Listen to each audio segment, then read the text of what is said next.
छुपाना भी नहीं आता। ये हार्ड है, बहुत हार्ड। वन साइड लवर्स लड़कों के लिए ये गाना किसी नेशनल एंथम जैसा ही है। हर किसी ने कभी न कभी इस गाने से खुद की सिचुएशन को जोड़कर देखा ही होगा। अब लिरिक्स ही ऐसे हैं, छुपाना भी नहीं आता, जताना भी नहीं आता, हमें तुमसे मोहब्बत है बताना भी नहीं आता। वैसे तो 1993 की बाजीगर और बहुत से कारणों से लोग याद करते हैं। इवन जब म्यूजिक की बात आती है तो लोगों के माइंड में सबसे पहले ये काली काली आंखें गाना गूंजता है, और फिर धीरे धीरे वो बाजीगर ओ बाजीगर और फिर किताबें बहुत सी पढ़ी होंगी तुमने से होते हुए ऐ मेरे हमसफर पर आकर रुक जाते हैं। लेकिन इस फिल्म का ये गाना बड़े बड़े धुरंधर गानों के बीच कहीं न कहीं खुद को साबित कर ही देता है। मोहब्बत है बताना भी। जब फिल्म रिलीज हुई थी तब भले युवा लौंडे खुद को शाहरुख खान की जगह रखकर देखते हों, लेकिन समय के साथ जब उनमें मैच्योरिटी आनी शुरू हुई तो उन्हें एहसास हुआ कि वो ना तो विक्की मल्होत्रा थे और ना ही अजय शर्मा, बल्कि वो तो दिल में दर्द छुपाए वो पुलिस वाला करण थे जो मन ही मन एक लड़की को कई सालों से चाहता था। बात है लेकिन अच्छा, 90s के सॉन्ग्स भी कमाल के थे ना। मतलब हीरो की गर्लफ्रेंड की एंगेजमेंट पार्टी है और हीरो अपना दर्द गाने के फॉर्म में बयां कर रहा है, और वहां आए गेस्ट उस हीरो के गाने में दर्द ढूंढने की बजाय डांस करते हैं। वैसे तो इस फिल्म के म्यूजिक डायरेक्टर साहब फ्रेश गानों के मामले में बहुत साफ सुथरी छवि नहीं रखते हैं, लेकिन अन्नू मलिक साहब के कुछ ओरिजिनल गानों में से ये एक ऐसा गाना था जिसके लिए मलिक साहब को कोटि कोटि नमन।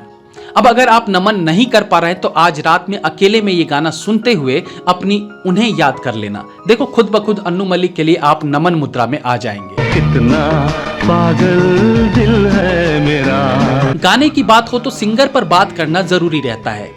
एक भारी भरकम लेकिन सुरीली आवाज के मालिक विनोद राठौड़ ने जब करियर की शुरुआत की तो शुरू में ही लता मंगेशकर और आशा भोसले जैसे महान सिंगर्स के साथ गाना गाया। 1988 की विजय में उन्होंने ऋषि कपूर के लिए गाना गाया, फिर अगेन ऋषि कपूर के लिए उन्होंने चांदनी फिल्म में भी गाया। वैसे तो इन्हें भी नेपोटिज्म के नजरिए से देखा जा सकता है, क्योंकि विनोद राठौर के बड़े भाई थे श्रवण राठौर, अरे अपने नदीम श्रवण वाले श्रवण। बट ठीक है यार, टैलेंटेड तो है ही राठौर साहब। डिजास्टर फिल्म रूप की रानी चोरों का राजा का सुपरहिट सॉन्ग रोमियो नाम मेरा से लेकर ऐसी दीवानगी और फिर बाजीगर से होते हुए नायक नहीं खलनायक हूं मैं तक का सफर तय किया। यूं तो बाजीगर फिल्म में विनोद राठौर ने 5 गाने गाए थे, किताबें बहुत सी, छुपाना भी नहीं आता, समझकर चांद, तेरे चेहरे पे और ऐ मेरे हमसफर।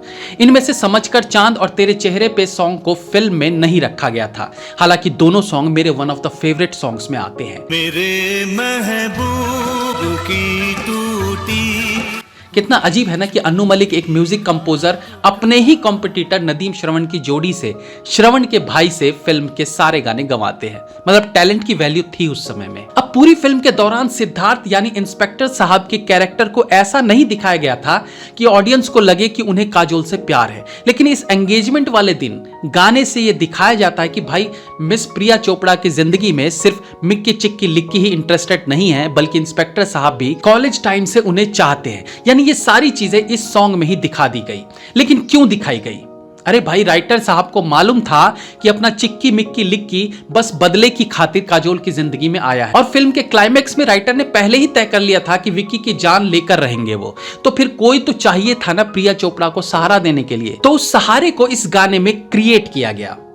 क्या है ना कि 90s में ऑडियंस को सैड एंडिंग अच्छी नहीं लगती थी, तो काजोल के लिए राइटर ने एक सब्स्टिट्यूट रखा हुआ था जो थे हमारे इंस्पेक्टर साहब। छुपाना भी नहीं आता। गाने में इंस्पेक्टर साहब ने अपने चेहरे पर वो दर्द दिखाया है जो उस वक्त के युवा लौंडे अपने अंदर महसूस किया करते थे। और इस तरह के गानों में जब आप लड़की से शब्दों को गानों में पिरोकर अपना दर्द बता रहे हो और उस गाने पर वो अपने मंगेतर के साथ डांस करने लगे, तो आपकी फीलिंग को हथौड़ा रूपी चोट लगती ही है। वो आप ही समझ पाओगे, कोई दूसरा नहीं समझ पाएगा। एक इमोशनल सॉन्ग में फ्लूट यानी बांसुरी की बड़ी भूमिका रहती है। फ्लूट एक ऐसा इंस्ट्रूमेंट है जिससे गाने में दर्द को दुगना किया जा सकता है। इस गाने के बीच में 2-3 जगह फ्लूट यूज हुआ है और वो गाने को खूबसूरत और बहुत दर्दीला मतलब दर्द से भरा हुआ बनाता है। फिल्म में दिख रहे एक्टर सिद्धार्थ बहुत कम उम्र में इस दुनिया को अलविदा कह गए। वो प्रसिद्ध फिल्म मेकर वी शांताराम के पोते यानी ग्रैंडसन थे। एक और इंटरेस्टिंग बात बताता हूं आपको कि बाजीगर फिल्म के सारे गानों का मराठी वर्जन भी रिलीज किया गया था और उन सारे गानों को विनोद राठौर ने गाया था, वो चाहे ये काली काली आंखें सॉन्ग हो या बाजीगर ओ बाजीगर सॉन्ग हो। छुपाना भी नहीं आता सॉन्ग को लिखा था रानी मलिक ने और गाने की खूबसूरती का बड़ा क्रेडिट उन्हें भी जाना चाहिए। फिल्म का एक और पॉपुलर सॉन्ग ऐ मेरे हमसफर कुछ हद तक किशोर कुमार की फिल्म मिस्टर एक्स इन बॉम्बे के गाने खूबसूरत हसीना से मेल खाता है। खूबसूरत हसीना। इसके अलावा इस गाने की शुरुआती विसिल पार्ट को अन्नू मलिक ने अपनी ही फिल्म इश्क में भी यूज किया था।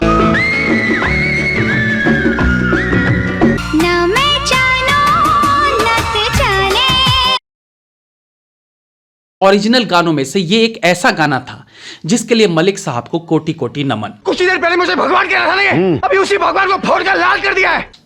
मतलब अनु साहब ने बहुत सारे गाने इसमें ओरिजिनल भी बनाए हैं। अब आटे में नमक जितनी चोरी तो चलती है। फिल्म को 3 स्क्रीन राइटर्स ने लिखा था, रॉबिन भट्ट जो महेश भट्ट के स्टेप ब्रदर है, आकाश खुराना और जावेद सिद्दीकी ने। 1993 के समय में पर्दे पर सिंगर और म्यूजिक डायरेक्टर का एक साथ दिखना भी रेयर था, बल्कि एक साथ तो शायद ही कभी दिखे हों, बट यहां अन्नू मलिक के साथ विनोद राठौर भी गाने में अपीयर होते हैं। फिल्म में पहले श्रीदेवी को लिया जाना था डबल रोल में, लेकिन फिर डायरेक्टर्स को एहसास हुआ कि श्रीदेवी को इस तरह से शाहरुख खान के हाथों मरना लोग एक्सेप्ट नहीं करेंगे, इसलिए 2 अलग एक्ट्रेसेस को यह रोल मिला। बताओ, वीडियो गाने को लेकर बनाई थी और बातों बातों में कहां से कहां पहुंच गए। एनीवेज, रात में सोते हुए फिर सुनिएगा, छुपाना भी नहीं आता, जताना भी नहीं आता। और जाते जाते किसी से चोरी किया हुआ एक शेर सुना के जाता हूं कि मोहब्बत ऐसी थी कि उनको बता न सके, चोट दिल पे थी इसलिए दिखा न सके, हम चाहते तो नहीं थे उनसे दूर होना, मगर दूरी इतनी थी कि हम मिटा न सके। तो दोस्तों, इस फिल्म और इस गाने को लेकर आप क्या सोचते हैं, अपने किस्से हमें कमेंट में जरूर बताइएगा। That's all for today friends, be safe, have fun. मिलते हैं अगली बार फिर किसी नए एपिसोड के साथ, तब तक के लिए